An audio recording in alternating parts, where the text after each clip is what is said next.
الشيطان الرجيم.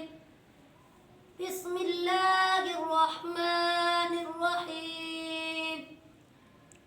أم تقولون إن إبراهيم وإسماعيل وإسحاق ويعقوب والأسباط كانوا هودا أو نصارى